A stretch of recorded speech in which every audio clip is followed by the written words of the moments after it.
Yo, what up, nipple gang? I hope everyone's I hope everyone's doing well today. Hope everyone is having a good weekend. I know I am, or at least I'm trying. I am here with a very special guest today. I am here with our 1 month check-in, Axis Alive. Axis, how you doing, buddy? How's everything? Doing great, man. Thanks for having me back. Lots of stuff going on in the markets lately. I don't know if you heard, but PulseChain's pumping, which is a change of pace for once. So Is it? I haven't even. I just woke up. Like I'm usually a degenerate, and I mean, I'm usually not a degen anymore. Waking up at 7 a.m. now, but it's the weekend, yeah. so.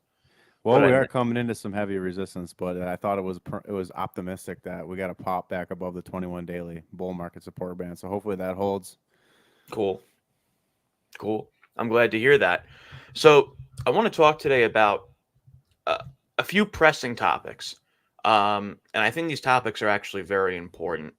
So, there's a few things I want to talk about. And the reason why I said sensitive topics, because there are going to be contemporary sensitive topics discussed that aren't crypto related here, but how they could affect cryptocurrency. But the first thing I want to discuss with you is very simple. Like, let's discuss what's going on with Richard Hart to begin. So next month is the conference call. I believe it's November 28th with his counsel. What do you expect will happen surrounding this if he's not served, if he's served, if the council reconvenes for another date? Like, what do you expect from this? Well, I mean, from a price perspective, you could expect that it's going to be one of those events that there could be like a buy the rumor, sell the news event leading up to it. Just like the Yeah. market's got nothing better to do, and we're all trading around the same stack of money back and forth. So it's we're not seeing like abnormal amounts of money coming across the bridge or like an abnormal amount of money being deposited into any native stable coin. So it's pretty much just setting up for Hmm. it could be one of those things where good news might pop the price and bad news might dump the price, but ultimately, uh, I, I would say generally it's going to be just like a blip on the radar. I don't know if it'll. I don't know really what's going to become of it because I don't to my knowledge he hasn't been served papers, so who knows what that looks like. Who knows what that Yeah. really looks like. I mean, you could just speculate, what you think might be the case, but I boosted my mic a little bit there for whoever thought it was a little low. Hopefully That's that's better. perfect. um so I don't, yeah, I mean, what are your thoughts on it, and maybe we could kind of figure it out. I don't know. So here's the thing. I think that if Richard is served, um, and it's not like a reconvened, like, oh, we haven't found him to serve him yet, I think prices will stay stagnant. Um, if the news somehow, some way is good and there's a verdict, which I doubt it will be, um, I think prices will increase by a little bit, but there'll be a precedent for better performance in the bull market. If he is not served and his lawyers don't convene on that call, well, then speculation comes in from the outside and in the inside. Oh, why is he on the run? Why is he not cooperating? Is he fighting, settling, or just on the run? What's the reason why he's on the run? And I think that could lead to further price decrease. Hmm. So you have three basically options here, and though that's my concern. That's my legitimate concern is the third one because I feel like what Richard is doing right now, being very I don't want to use the word AWOL because he's not AWOL, but like he's tweeting once a week. Um, Nobody knows where he is. No one has seen him on a live stream in almost a year. So I think it's very concerning to say the least. If he's not served. Now, again, this is just my own opinion, and if this is now, let's just say this is reconvened. Let's say again, this is a little speculative, but to like December or January or February, we're getting dangerously close to the halvening period, Hmm. and my hope is that we're not like XRP, where XRP's SEC case began in December of 2020 and basically occurred till 2023, which impeded XRP's ability to perform well to what it could have performed, in my opinion, in 2021. If you guys know, like XRP hit $3 in 2017. In 2021, it hit $1.30 or 40 or 50, something like that.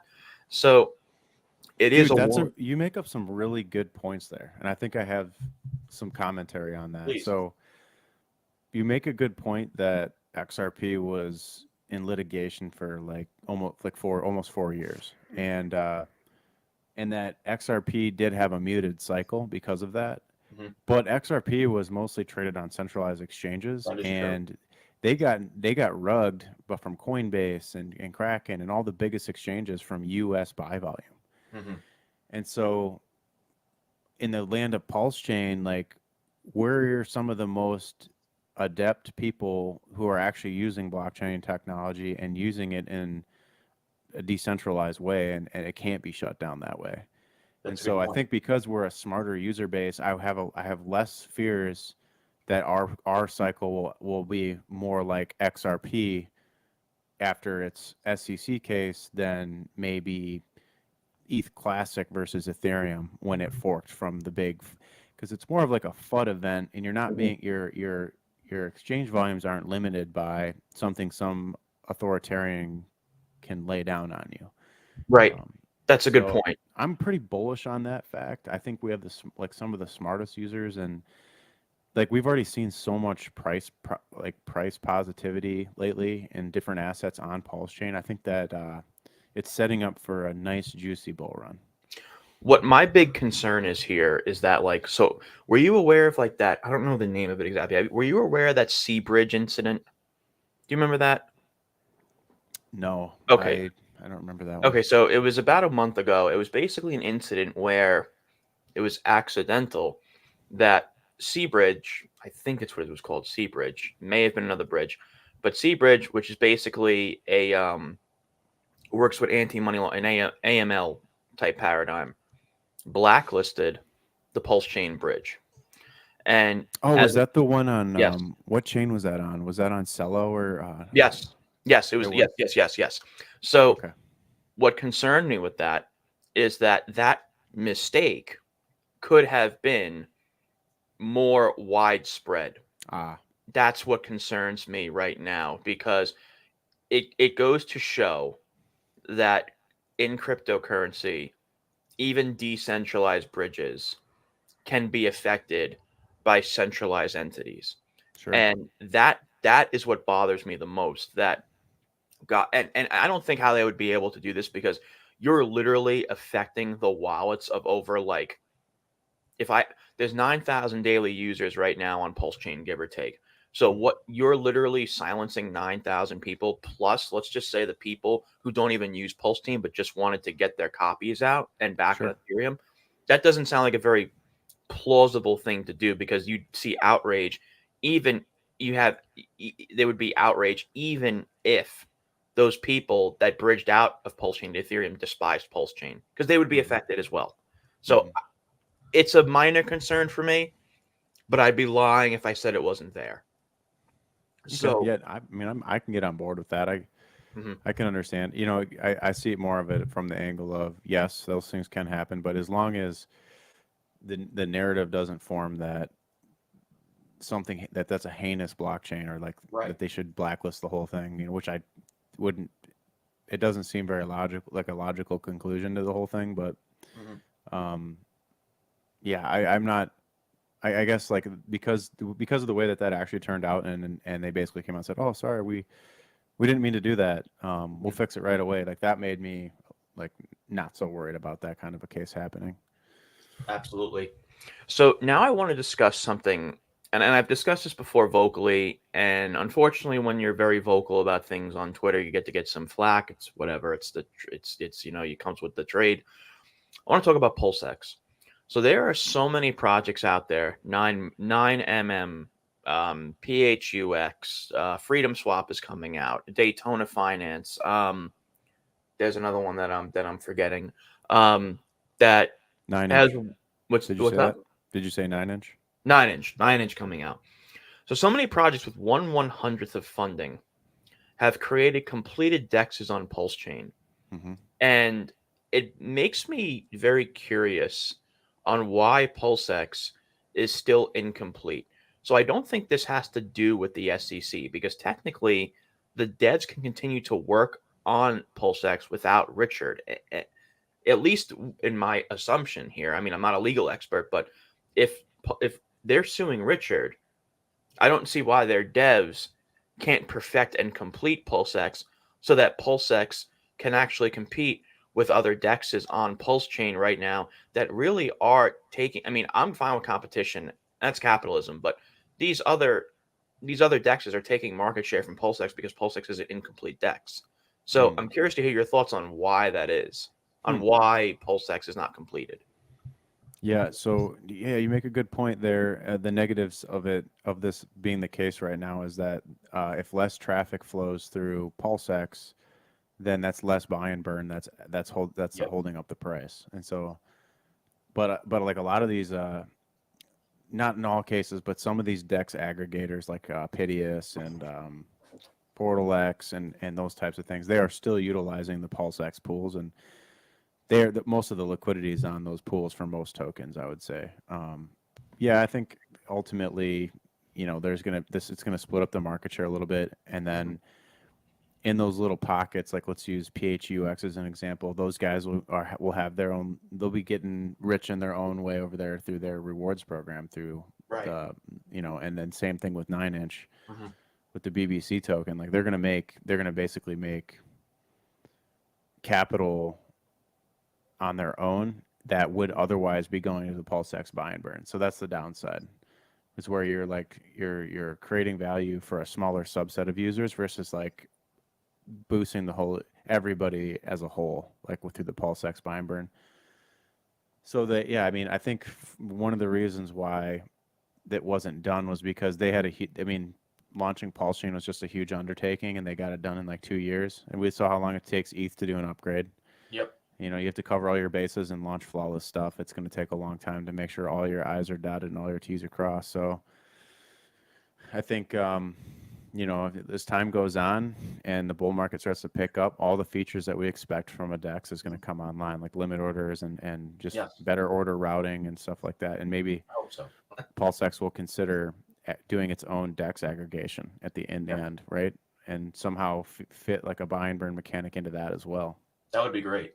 That would be wonderful So, because first mover advantage I think is very important, but it's not the end all be all. I mean, for example, like MySpace had first mover advantage in the social media sphere, but where the hell is it now? Facebook, same thing. I mean, Facebook's still around, but it's nothing compared to Twitter. It's nothing compared to TikTok. It's not compared. You can't compare it anymore. So what my concern is that PulseX, albeit first mover advantage, it has the passion of the community. The real passion comes from making money, especially in an ecosystem right now. And I'm not talking about just Hex and PulseChain, where the majority of cryptocurrencies are down 90%. You want to make your money back. And the way that you do that may have to be divorcing coins that you don't see have that type of prospect anymore. So, and as a PulseX holder, that concerns me. mhm. So I'm hoping that down the road, even during the midst of Richard's SEC case, I would I would like to hope that he is able to his devs, because they're not really him, his devs are able to continue to work. Now I know that his devs are in group chats, and I'm sure I could look at the GitLab or GitHub, and it's probably updating consistently, but I want to make sure that things continue to grow in that respect, specifically PulseX. PulseChain, that's the community. The Pulse Chain, that's really the community's focused on what's being built on it. Hex already complete.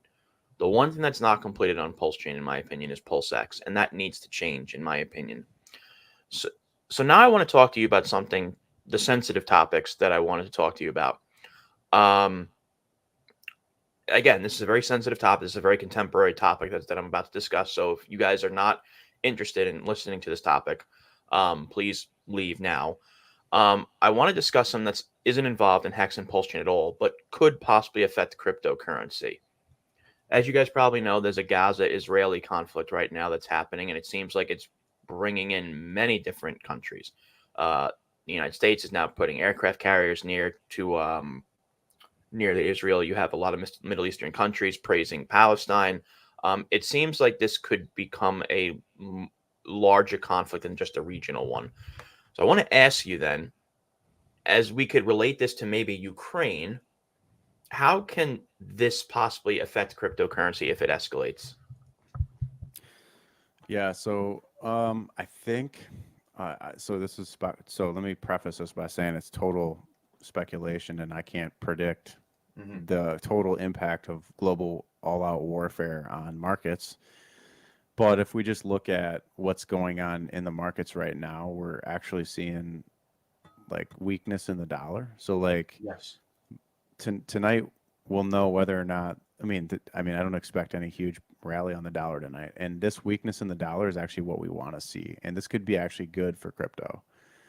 So I think, in a world of unstable bureaucrats that are just trying to finagle the game in their favor at any other country's expense, that's not sustainable. Like the way that the U.S. has been behaving and for example, is over the last like 50 years, Hmm. I would say it was an unsustainable way forward. And so we might see a situation where people start to flock more to cryptocurrencies as a safe haven, specifically Bitcoin, uh, globally in the times of war.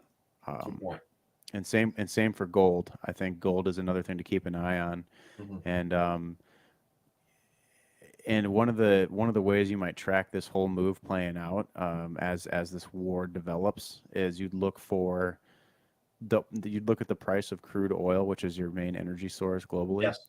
Good point. and then that might lead into, okay, what's the dollar going to do? Because they're so tied together. So energy prices are everything, and they're so tied to the dollar. So oil actually broke down significantly ahead of the dollar, and so I think that's actually leading into dollar weakness, which is going to actually be good for cryptocurrency going into the next few years, even in war times. And I think and then this is more me just throwing arrows in the dark, but Of course. I think we're in a point in the history of man where like all out global like nuclear warfare is probably less likely, and there's probably other ways to solve these disputes. I hope so.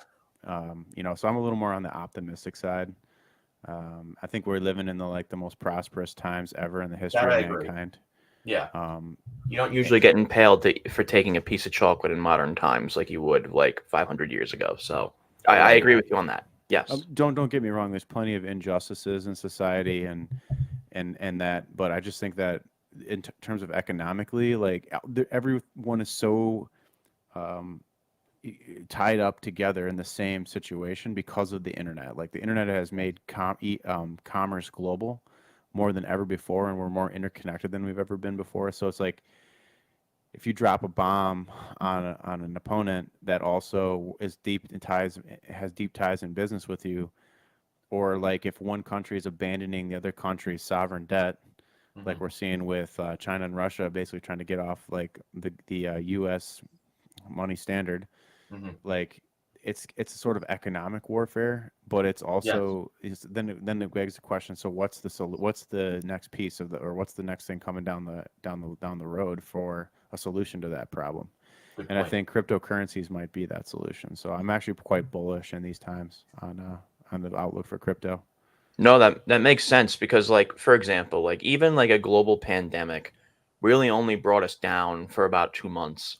And that was really what happened. For what I remember with Ukraine, with Russia launching into Ukraine, uh, we had a downtrend for about 2.5 weeks. And really with this Israeli Gaza conflict, because it's so new, um, it's well, this Gaza conflict, and it's yet to be seen how large this becomes. Um, but however, I'm genuinely curious to see how this plays out. I hope that this bloodshed ends as soon as possible. Um, and I also hope that this doesn't become a broader conflict because there's already too many conflicts right now in tension. There's tension with China and Taiwan. There's a war in Ukraine.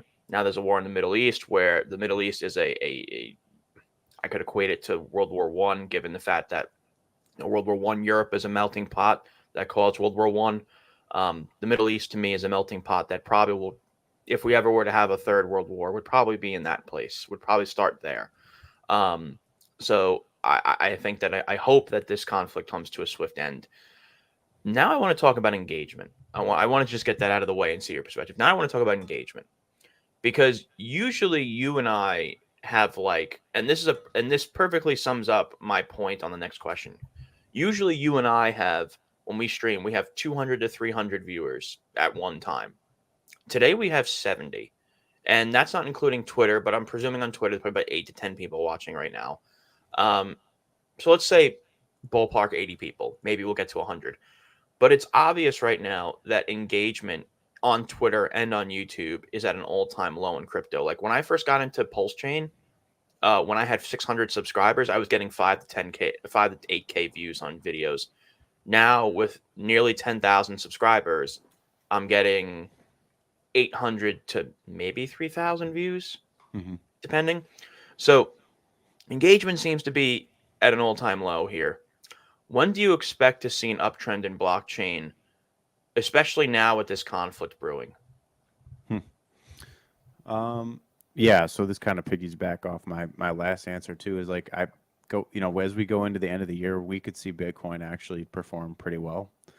And then the question is, at what point does Bitcoin kind of pause out, either like this year or early next year is kind of my time frame before altcoins get a big surge. And I think in that surge in altcoins is going to precipitate the users coming back to be interested in the space, because these times when engagement falls off a cliff but Bitcoin's sitting up, a bit like 100% higher than where it bottomed a year ago, Of course. is like the most bullish thing you could ask for. It's we might not be getting the engagement that we were getting before, but those are the guys that's buying your bags at like a double or triple above where we're at now. So if you're paying attention, like you're perfectly positioned right now. You just need to be patient and wait for things to play out.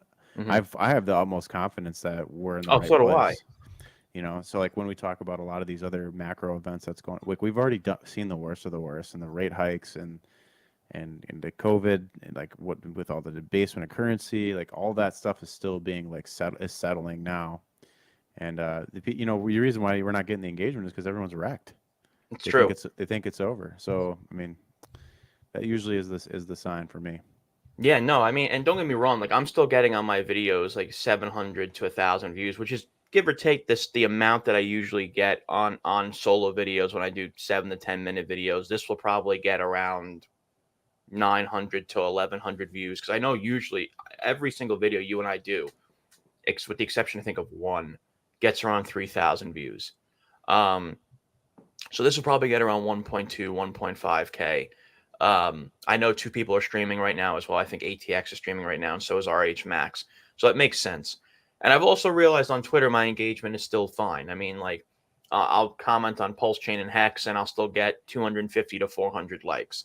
Um, so You know what? Here's a metric for you. The most popular quote or the most popular tweet that I've made as of late isn't the hard work, isn't the charts, isn't the updates, or isn't the valuable stuff. It's literally just this comment about Richard Hart is the GOAT. And like that one had like 1,000 likes. It's like there you it go. kind of Like, shows you where the space's head is at. They just don't give a shit. And they know that exactly. they're in the right place, and they're just waiting for the world to figure it out. Like if I go on, for example, like my Twitter, just for shits and giggles, because I'm actually curious. Um, so there's 10 people watching on Twitter right now. So we have about 80 people watching. So I made a tweet. I just gotta go back. Gotta go back. Gotta go back. Hold on. So the food business one got 50 views. I mean 3,000 views. Biden being a failed president got 150 likes. What else do we got here? Blocked a few people because of the whining in the comments. I don't really feel like dealing with that shit.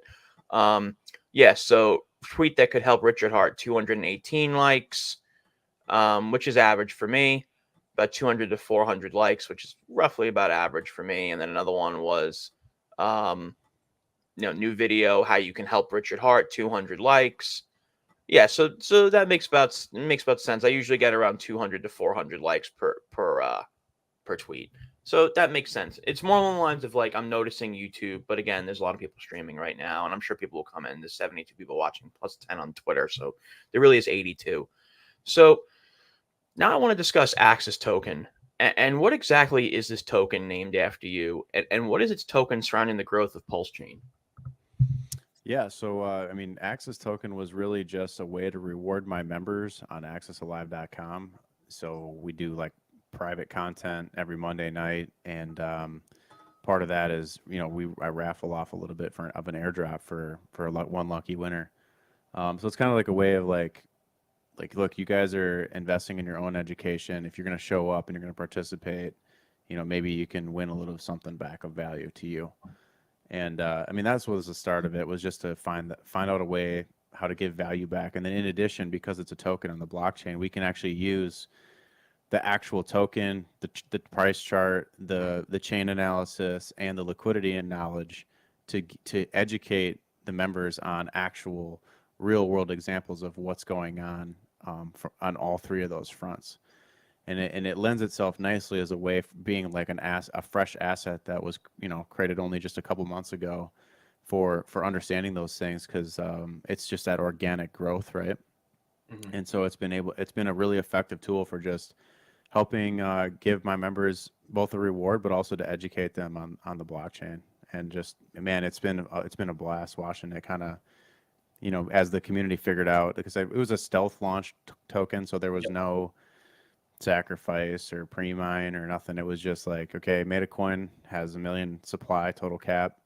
Um, it was never intended to be anything more than just that, but it now it's starting to actually get picked up by a lot of interested parties. So it's very exciting, and it's fun because I've been able to track it since the beginning, and it's been such a learning experience. I mean, there's instances of like Hart's Law playing out on that, and another similar token called Fire. So Yes. Crispy Man over at Hex Fire made a token around the same time, and they paired them up together, and you can see no chart on PulseChain looks like the Axis chart except Hex Fire, which was paired with it heavily from the beginning. So you actually get to see that relationship of Hart's Law on those two coins. So it's just been a tremendous learning experience for everyone involved, and yeah, I couldn't say how much more. I'm just so pleased with the way it's turned out.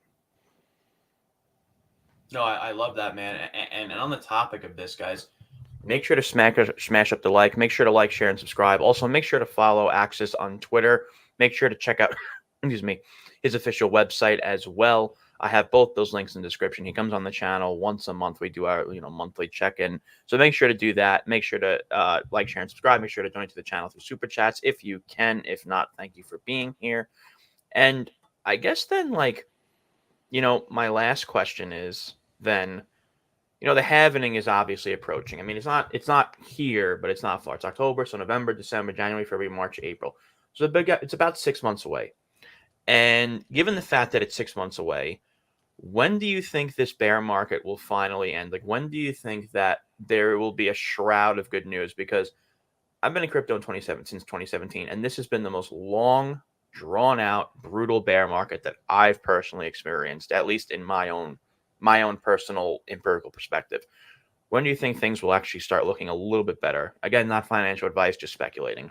So we get together every month, and for almost all year, I've been saying, we're waiting for that pause on Fed rates, and then the Hmm. pivot where the rates drop drastically would be the point. That'd be the signal that you needed, and dollar weakness is another signal you can look for, because one leads to the other. But I mean, generally speaking, if I had to guess when we're gonna get some good news, um, if you remember back, come back with me to 2020, and price of Bitcoin crashed to 3K on Yep. COVID, and then it Yep. recovered back to like 6, 7, 8,000 over the summer. And then by the end of summer, it did a pump up to 12,500, and then back down to 10.5K. But that whole time period, there wasn't that much news going on. There wasn't anything. It was just pure, like, just no respect, just pure TA. Just like, it was just pumping, man. It was just an asset that shit the bed with everything else, but it just got up faster and harder than everything else. And that was the story, was that Bitcoin was the fastest horse. And so in any event of like a global economic drawdown, Bitcoin and crypto is going to be the first thing to get up, and it's going to run the fastest and the hardest. And when that occurs, that'll be the signal you need. Now, when? Well, it could be, early next year in the spring. It could be middle of next summer. It could be, but you could see a pump on Bitcoin to 40K in the meantime. like just this by the end of the year. That's what I'm seeing is like a pump coming for Bitcoin in the not too distant future. And then from that might be what we need to start this next leg of this bull market, because we are in a bull market right now. We're no longer, from Bitcoin perspective, we're in a bull market. And so the altcoins, yes, they're hurting and they're like, what the heck? And Yeah, Pulse thought it was Chain's at its bad, but lows. yeah. But this cycle's not going to be like other cycles, guys. This is, I've spoken at length about the double bubble cycle theory and how it's going to be a longer, more extended bull market that'll have long periods of what feels like sideways or bear market, but they're actually bullish sideways patterns, crab market more like. Mhm. So just, this one's really going to test everyone's patience, and it's going to throw things at us that we've never seen before. Every single crypto cycle has taught everybody a lesson, and this one will be no different. It'll be a lesson that we don't know what it is quite yet, but when it comes, we'll be looking in the rear view saying, "Oh, that was the message." And I think the message for me right now is longer and more confusing if unless you can just take zoom out and just be patient and wait and set your targets now so you know where you're ready to take profit on your things. That I was having a conversation with this last night in a Twitter space. Is like have have profit have times have profit targets. Like I made a funny joke. I'm like, well, maybe not funny, but I was like, the West has 60% divorce rates. Don't marry your coins because chances are marrying them will cost you more money than a divorce. Yeah. So and there's truth to that because let's say again, I'm just speculating, but let's just say because I'm really just focused on PHEX. Let's just say PHEX goes to 30 to 40 cents next run or this bull cycle, and it's under a cent right now. That's a, I mean, if you bought at like 0.006, wherever the hell the low was, that's like a 40x. Okay, like, and Sami says this the best. He's like, if a 40x or a 50x or a 30x or even a 25x is not like good enough for you, you're either very underexposed or you're over diversified. If you have $10,000, let's just say, and you invested, and you put $500 into 30 different coins, I know that's the wrong math, but if you put $500 in 30 different coins, chances are you're not going to make as much money as if you put 3,500 or 3,300 into three different coins that you believe in because the X's are bigger. So personally, my hopes is that we have a turnaround soon. And I know Bitcoin, like you said, is in a bull market. And because Bitcoin's in a bull market right now, altcoins bleed. Bitcoin dominance goes up because that's the trustworthy asset. You even see it with Ethereum because Ethereum's not moving right now. My hope is by Christmas, we do see some reprieve. I do see a little bit of an uptrend. Like Bitcoin keeps trying to break 28K and stay above it. And we haven't seen 28K in quite some time. So I'm hoping that we can get back above 30,000 by Christmas. And then by next summer, my hope is that we're around anywhere between 38,000 and 42. And then based on the 2021 bull market, well, we had the halvening in May of 2020. For what I remember, the bull market really took. And again, it's hard to like to make that parallel because we were in the COVID pandemic. But let's just say we can. May 2020, you had the halvening, and then the bull trend really started around November. So that's give or take like 8 months, at 6 7 months. I'm sorry. And then the bull market really started in January and lasted till October. So what I'm thinking is that April starts the happening, and then hopefully by September of next year we're in a completely Mm-hmm. different environment, and then we have probably about 5 to 6 months of a bull trend there. So only time will tell. I'm just speculating, but as always, Axis, thank you so much for your Yeah, time. man, I like that analysis. I think I could get on board with that. I'm kind of seeing things the same way, so I'm glad that you said that. Yeah, and that's I'm just going off of like past events. Like I'm going off of like, okay, April halvening happens, then November election happens, a very big election happens. Outcome, if it's good, plus an ETF approval, stars align, we're in a good position. So only time will tell. But Axis, as always, brother, I'll have you on next month. I appreciate your time on the channel, man, and your insights. And thank you for everyone who came out. Wow, now 10 people just came in. We're only 30 minutes in. Is before we leave, is there anything you want to charge? Anything you want to say? I'm just looking here in the chat, seeing what people are talking about. Yeah, I mean, let's see.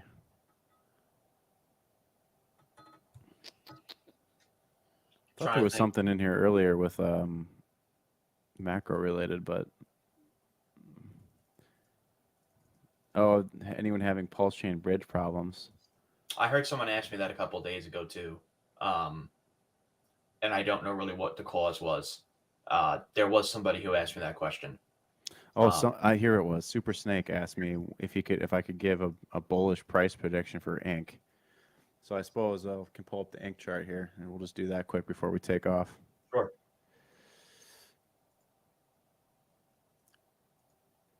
All right.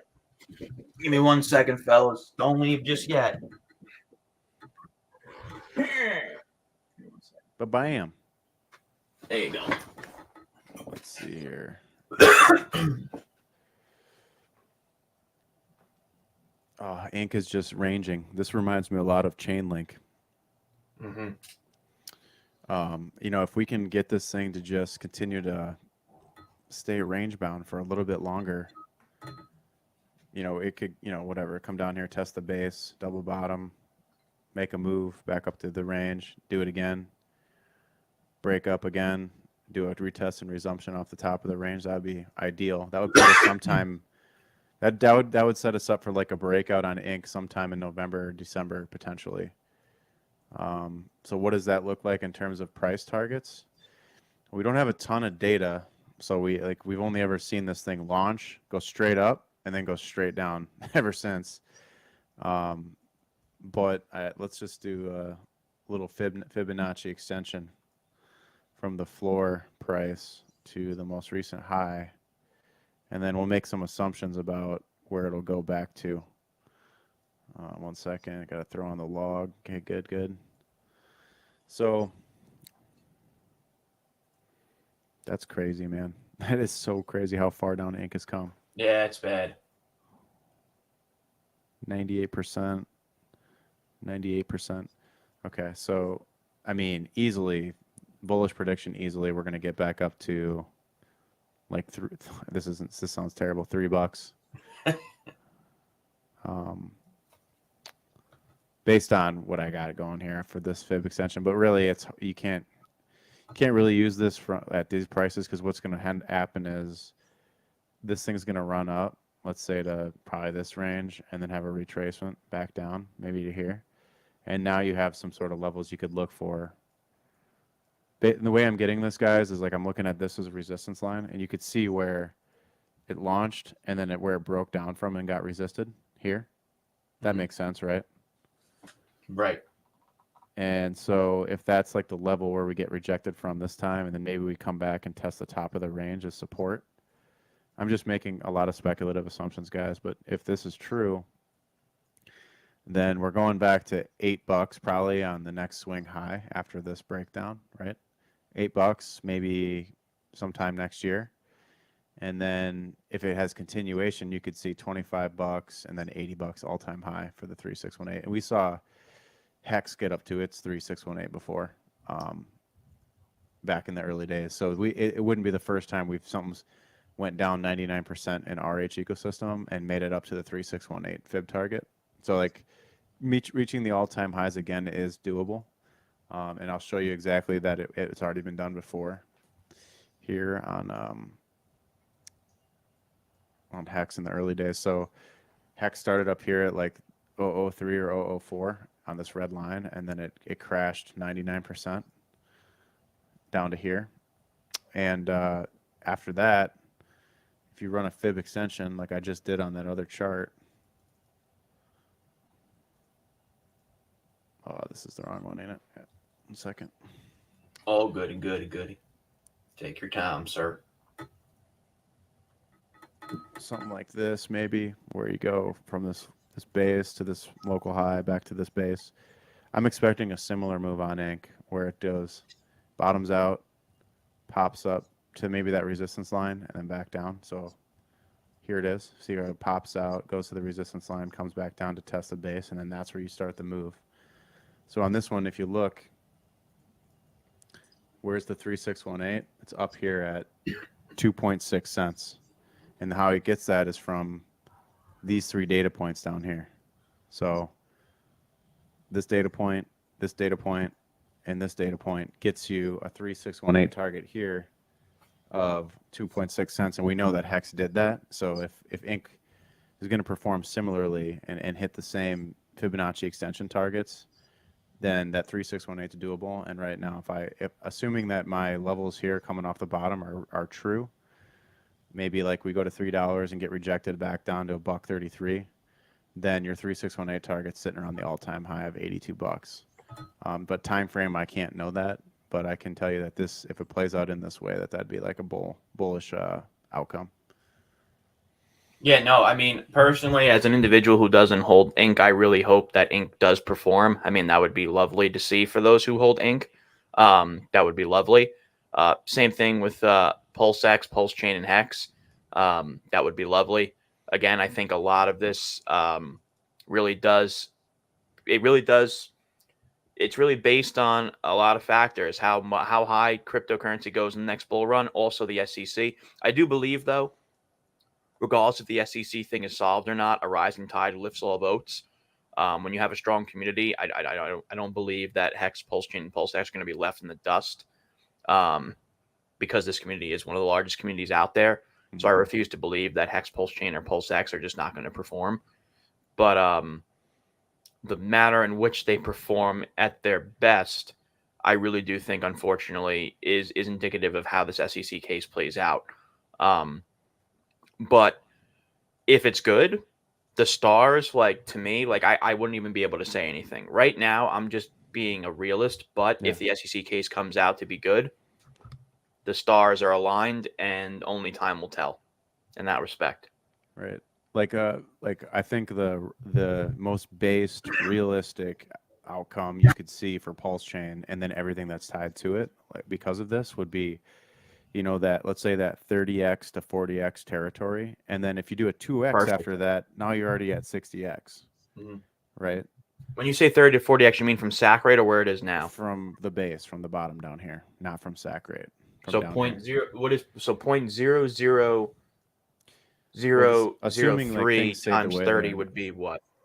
From down here to 30. I mean, it's going to be a lot higher. Let's see here.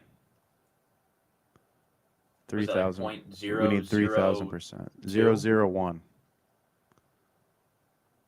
001 from the base.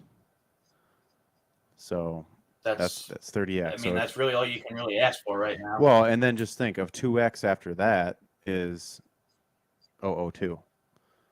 Right? So if it gets to there quickly and the world just figures it out, then they could push it up another 2 or 3x from that level. That's usually how this shit works, is like we start hitting our targets, and then everyone else figures it out and piles in behind us. Yes, that's very true. So, I mean, I'm just trying to look at it from all vantage points, just give you the, if you're starting to see numbers like 20x and 30x on your bags, at least get secured. And then that little bit of a pullback you give the market there, the market can come in and buy a little bit cheaper, and then they're more eager to round out the price and make it continue higher as well. So, yeah, no, that makes perfect sense. Like, for me personally, that's kind of my target as well. A 10x from SAC rate. That's been my target right now. That's really what I'm hoping for. PulseX, people tend not to be very happy with what I have to say, because it is an incomplete DEX right now. But right now, PulseX was obviously overvalued. I mean, the SAC rate was overvalued. It really was. There's no way a DEX should be have a higher valuation than the layer 1 coin. So with that being said, I'm hoping that if PulseChain can do a 10x from SAC, I'm hoping that PulseX can do at least a 3x from SAC. That would be glorious, especially for those who are buying at these levels. Hex, PX, I'd love to see 25 to 35 cents in the realist standpoint, maybe 40. EHEX maybe 25 to 20 to 30 cents. That would be great. That would lead us to about 65 to 75 cents. Again, these are realist numbers. This is not like, you know, that that's not what I'm like. I'm hoping for much higher, but these are like the realist targets where I'm not falling into hopium. Yeah. So, Yeah, people want hopium targets. Just be I got to tell the disclaimer when you're doing that, because like of course, what I'm going to tell my private group isn't going to be the same thing I'm going to say publicly, and I try to be based. of Like, course. I've learned that lesson. But No, yeah, Millie was agree. saying that I don't get anything right, but check this out. I posted this on January 8th when we were at 1.7 cents or 2 cents roughly on Hex, and I had it running up to 12.5 cents here, and then crashing back down to 3/10 of a cent, just based on this Bitcoin fractal. And Yes, here you we did. are. This is back on January, and here we are at the end of the year, and this whole move played out exactly to a T on EHEX. So, I mean, you can look for, when you're looking at analysis online, you're going to find what you're looking for.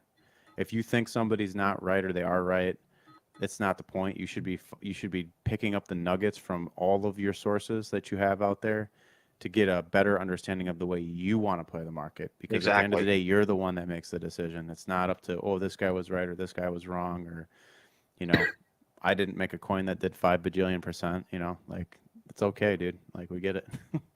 No, your prudence and your stoicism on the reply of that message is very admirable. I understand that, and also being someone who's involved in TA, it's evident that no one in TA can get everything right. Nobody can. No. That's just a fact. And there's just more people coming in now. Now I see 93 people in here. I'm guessing the other streamers ended. Um, but like my those are my hopeful conservative targets. Like I said, like if the Richard Hart conference, not conference, if the SEC case is done by then, it's all shooting stars from here, in my opinion. No financial advice at all. I can only speculate on where Yeah. we could go. Um, do I think the 14,000 X is in play? No, no, I Probably don't. not. Probably not. No, Probably doesn't need to be, guys. It no, probably it doesn't need to doesn't. be. It really doesn't. You don't need that 14,000 X. Even you No. put a modest $1,000 in, and you get 100 X. That's 100 G's. You put 500. If you put 5,000 in, and it's a 30 X. I suck at math. That's like, I think it's like 150K. So, understand those numbers. So, but yeah, I mean, we've been going for 48 minutes, so I don't want to keep you much longer. So, if there are no questions in the chat, guys, make sure to go in the description. Follow Access Alive on Twitter. Check out his website. I have both links in the description. We do this once a month. Make sure to like, share, and subscribe. Thank you for all those who came here. Make sure to donate to the channel through super chats if you can. If not, thank you so much for being here. And Access, man, keep doing what you're doing, brother. I will. Thank you so much. You as well. Appreciate you. Absolutely. See you Be guys. well, guys. Okay. Hold on a second. Better outro, man.